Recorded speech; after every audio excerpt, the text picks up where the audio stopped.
The MacBook Air, the iPad Air, and the iPod Air were all nomenclatures that Apple used to showcase products that were smaller, easy to use, and well, more affordable. And that nomenclature is exactly what MG is going to adopt when it launches its next electric vehicle in India.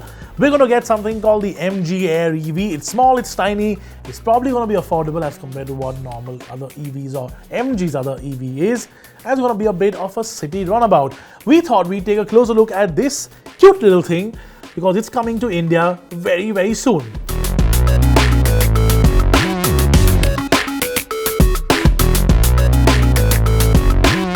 Okay, so let's talk about that name first. Now, SAIC's MG brand in India obviously has sister brands all over the world, which are sort of very similar in terms of the way the cars are. So the MG Hector, for example, is available in I think some 5 or 6 different variants with different brand names all over the world. Similarly, this is available in a bunch of different variants. So Indonesia, for example, where this is already launched and already on the road, it's branded Wuling Air EV.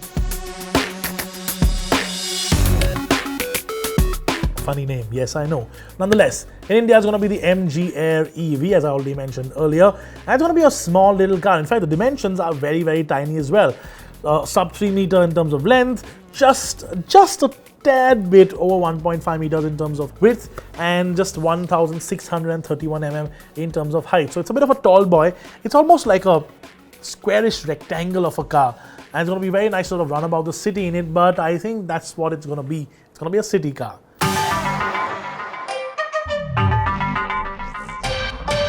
So, 2 range options from 2 different battery options. The lower version or the lower range option gets a 17.3 kilowatt hour battery, and that gives you a range, a WLTP range of about 200 kilometers. So I think WLTP cycles and Indian actual driving cycles are very, very similar. So I think you'll get about 170, 180 kilometers of actual range if you do drive it gently and sedately. But the higher version, and I don't really know which one will come to India, but the higher range version, well, that's the interesting one because that has a 26.7 kilowatt hour battery, and that gives you a WLTP range of 300 kilometers. And that is more than usable for a full week's runabout in any city, unless of course you live in Gurgaon and you have to go to Greater Noida for work, in which case, wow, I don't know how you do it every day. Or if you live in South Mumbai and if you go all the way to Goregaon for work, in which case, God help you.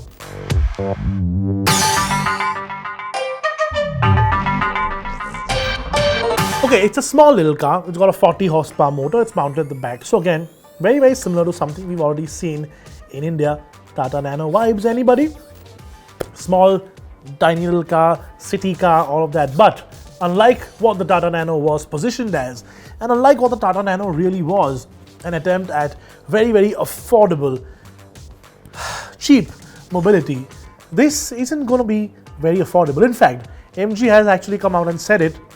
It's not going to really be competing with the likes of the Tiago EV or the Tigor EV even, I think, in terms of price. Now, the Tiago EV is India's most affordable EV, well, India's most affordable electric car. But this is going to be a lot more expensive. In fact, in Indonesia, I believe this is some 12 or 13 lakhs or even more expensive for the longer range, the 300 kilometer range option. And I think in India, this again isn't going to be cheap. I think what this is going to be is somebody who has a couple of cars and wants something as a second or third or fourth car option to run about the city in. In fact, you know what vibes I'm really getting from this car? The original Mahindra E20.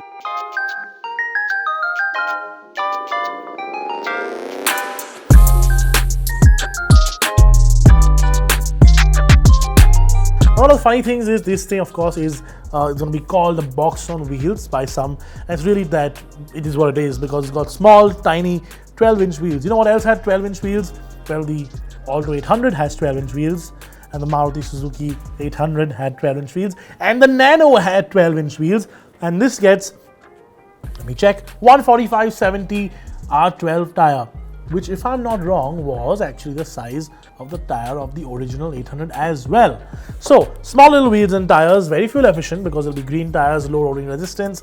But this is definitely something that we are looking forward to because is there really a market for this in India? Have people moved on from wanting small, cheap, affordable, whatever you want to call it, tiny cars for a very specific purpose to something that's a bit more expensive, that's a bit more pricey, but does a lot more stuff. And that's why I think this might be a bit of a rude shock for MG, because I don't think it's going to do very, very well. Fine, they're going to sell a couple of them in any case, because there will definitely be people who will be interested in buying something like a novelty car like this. But I think what MG needs to do is find something a little bit more practical, a little bit larger to get to India instead. Something like what the Tata Nexon EV offers. Anyways, thank you so much for watching this video. This is a quick run-up of this new MG Air EV. I hope I do fit in one because it looks really small. Nonetheless, we'll look at this car very, very soon because it's going to be launched in India, I think at the Auto Expo 2023, and of course on roads soon after. And we'll bring you everything, walkarounds, reviews, whatever else you need very, very soon. Thank you so much for watching, and we will see you in a bit.